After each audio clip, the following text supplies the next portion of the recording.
Okay, well, welcome to Beijing. I've got, well, this is the first of two layovers here for me on my Air China route to and from New Zealand. And I'm going to have a little look around because you can do a temporary exit now without having to do visa forms in China. So we're going to see whether Beijing is the best place to have a layover.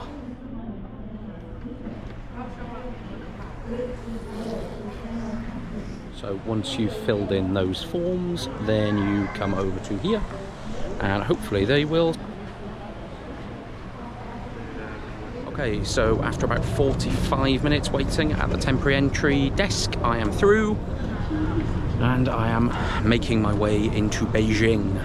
I have splashed out a little bit, which is unusual for me. I have booked myself a tour for this layover, so I paid, I think it was $140, which is a bit pricey, but I have got a trip into the Forbidden City and Tiananmen Square in central Beijing, so I'm looking forward to that. By the looks of it, I have to get a train to the actual exit where I'm meeting my tour guide. Okay, so I'm off that transfer train now and I'm in the right part of the airport at least. About 10 minutes late for this guy now, so I'm hoping he's waited. Otherwise I will have to have an awkward conversation at the tour desk. Okay, so on my email it says that he's waiting by the Starbucks. There's the Starbucks, so I hope that he's there. Well, all that was a success, and I'm in the car now with a guide and a driver, and we're heading into Beijing city centre. So if you're interested in what the suburbs of Beijing look like, this is it. It's top.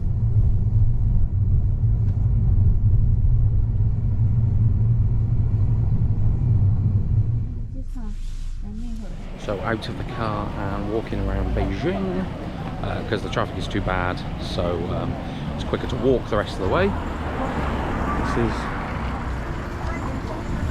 This is Beijing. This is it, the Forbidden City, the former imperial palace for the royal family of China. Okay, time to go in. They are enter the Imperial Palace from North Gate because they are the low class, the white. Okay. Yeah. One here is the lion, and the lion is the king of animal. The Chinese people, they are like a good farming. They believe that can work of evil spirit away. Ah, good.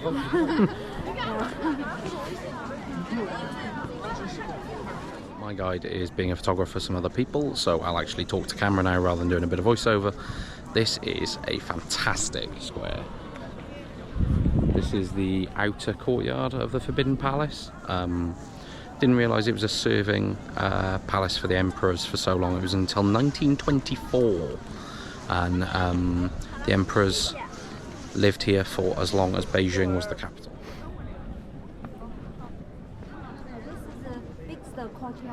This is the Hall of Supreme Harmony. And this is the biggest of the palace's rooms. Apparently it's where he used to meet the ministers.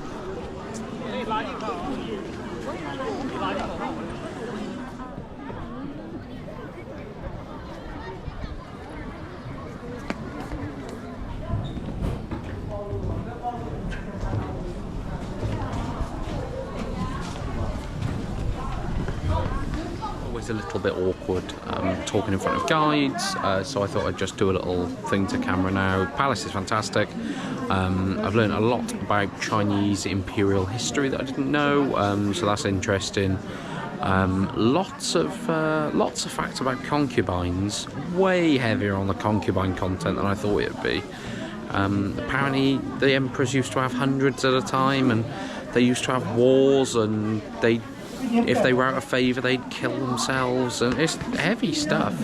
On a complete alternative note, she was telling me a lot about the fact that none of her grandparents could speak English. The fact that so many young people can speak English completely blows their mind, apparently. And the first time that her granddad saw a white man, he thought he was an alien. because he'd never seen anyone that wasn't Chinese before. So we are in the Imperial Garden at the moment. Really nice, just wrapping up in the palace, I think, in the Forbidden City. And then we'll go to Tiananmen Square.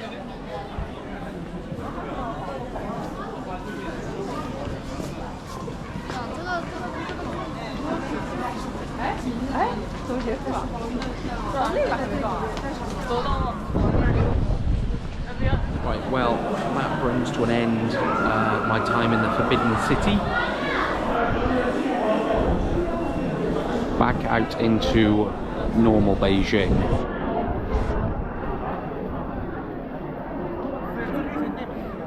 And there we are, back at the exit. So you can see the moat over there is frozen solid. Shows you how cold it is in Beijing. There you go, you can see how frozen it is there. Frozen solid. There's the middle of February. So we are about to go to Tiananmen Square, which is one of the most notorious places in China. Here we are then, Tiananmen Square. Largest square in the world.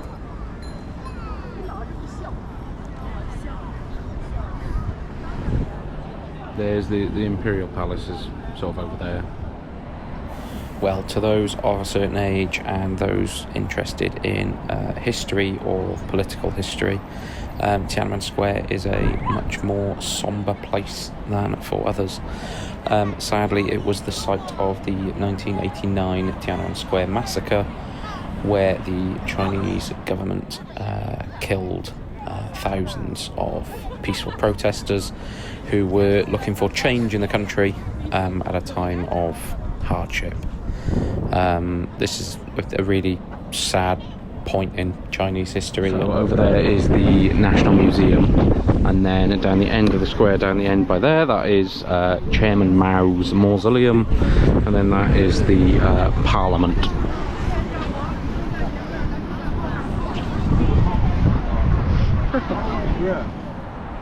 So much to my surprise, I am now being taken for a Chinese cultural tea ceremony, whatever that means. So tea plays a very important part of Chinese culture, and today I am going to be trying 12 of them apparently. Some of them I've heard of, some of them I have not. Not sure how much I'll film out of awkwardness, but there we go. Good luck and long life.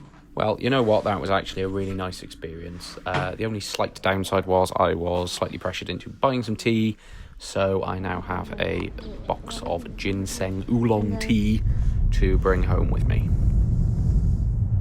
Just like that, it's time to head back to the airport because I've got another plane to catch. Well, that was a brilliant way to spend 6 hours of a layover. Like I said, wasn't the cheapest option. You could definitely do it cheaper if you did it yourself. But actually, for convenience,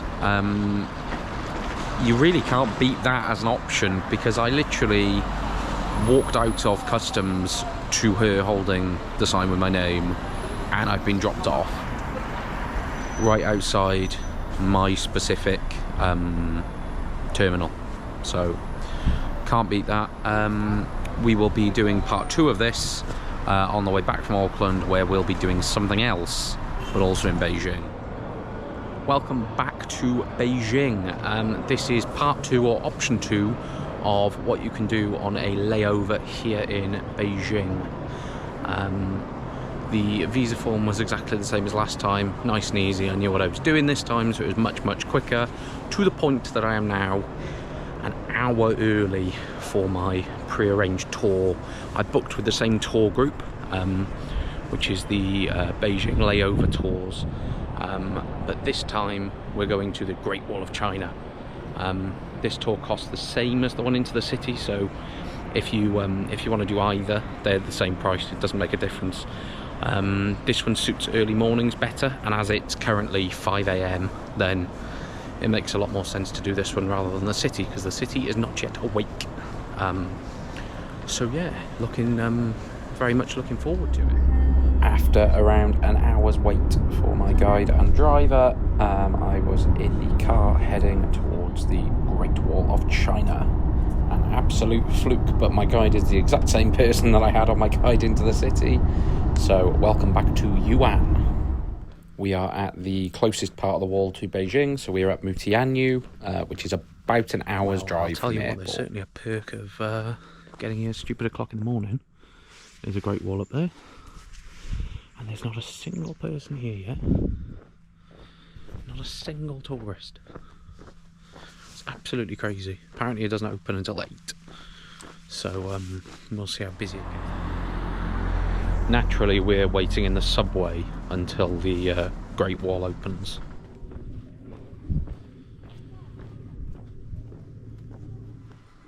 I was told by my guide that I would be going up in a cable car. This is not a cable car. This is a ski lift.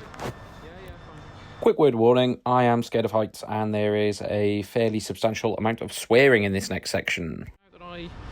I'm really not very keen on heights.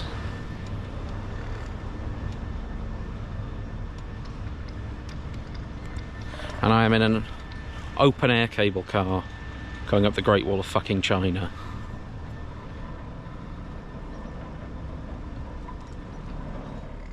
Absolutely terrifying for me. Oh, fucking hell. Oh well. Be worth it, hopefully. If I don't crash and fucking die. I'll tell you what, it's a long old ride this. I've cut out loads of this. It's probably 3 or 4 minutes in all. But we are finally getting near the top. And you can finally see the Great Wall of China. Well, not bad for a layover, eh? I'll tell you what, I knew it was scenic and I knew it was mountainous, but I didn't realise it was this far up.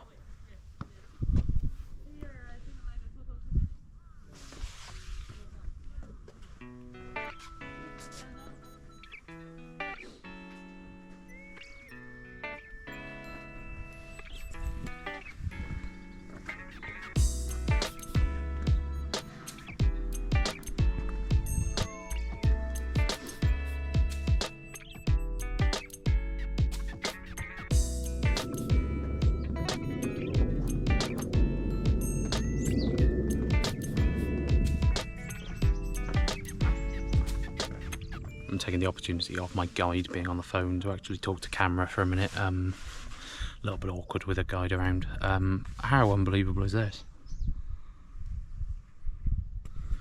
Absolutely dead. There's literally no one else here. The only people here.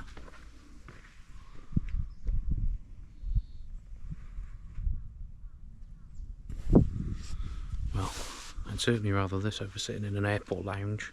Well, how about this then, eh? My tour guide has given me some free time. She's basically gone down to sit in the subway again because she is a bit too cold. But I'll tell you what, this is phenomenal, isn't it? I disagree wholeheartedly with Carl Pilkington calling it the alright Wall of China. It is in fact great. And I'd much rather be doing this than sitting in an airport lounge, 100%. Well, my run of not seeing any people has been stopped. There are some other tourists. Not a problem, obviously.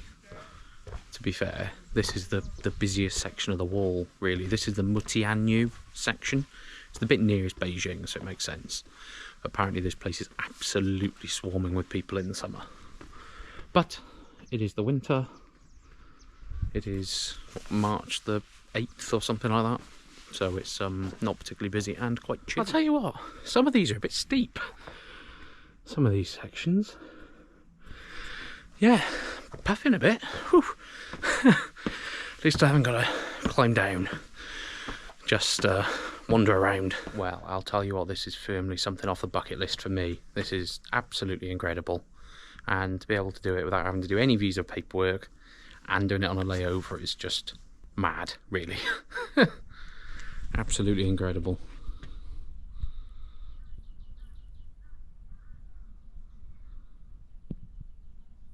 Also incredible how absolutely peaceful it is. There's almost no one around. There was one Romanian family who just passed me, and that I'm slightly concerned that due to the quite poor air quality and quite high air pollution, some of the photos and videos are not that great in quality. But as you can see, you literally can't see the mountains the other side by there.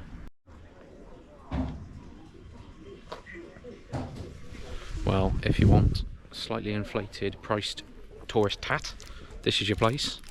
I obliged with a magnet for, I think it was about £8. It's about quadruple what I'd usually pay for a magnet, but it is on the actual Great Wall of China, so I feel like it's kind of justified in this instance. Right, so to go back down, you have the choice. You can either go back down in the ski lift thing, or you can go down in a toboggan. If I'm honest, I need a poo. And I am slightly concerned that if I go down in the toboggan, I might shit myself.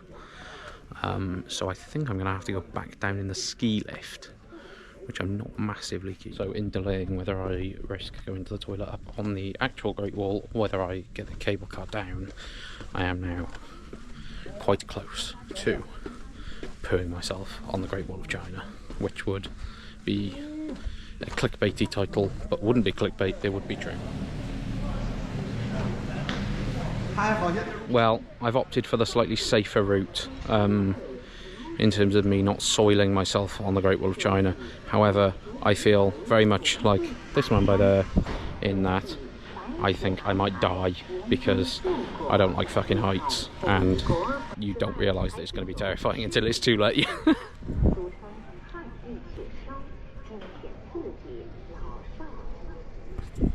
But it is scenic. Well, this is not the first time in my life where I have been let down by my bowels, but my bowels have let me down.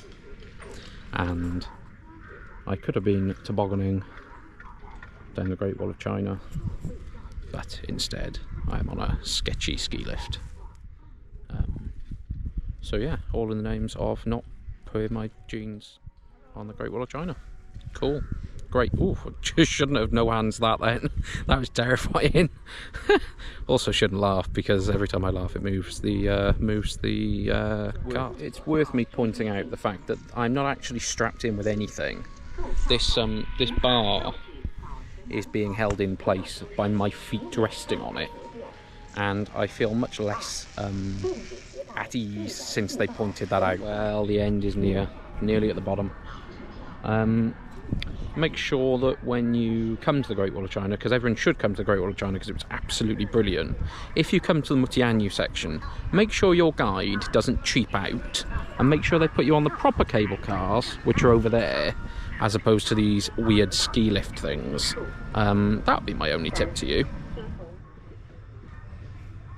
Well, it's quite clear that my problem is not an uncommon one, because that is literally the first sign after you come off the ski lift, is the sign telling you where the toilets are.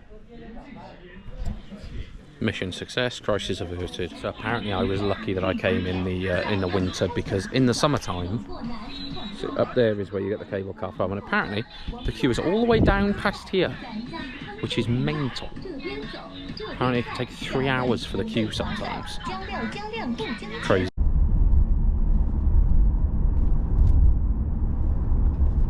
And just like that, we are back in Beijing Capital International Terminal, and that was a fantastic way to spend around 6 hours of my layover.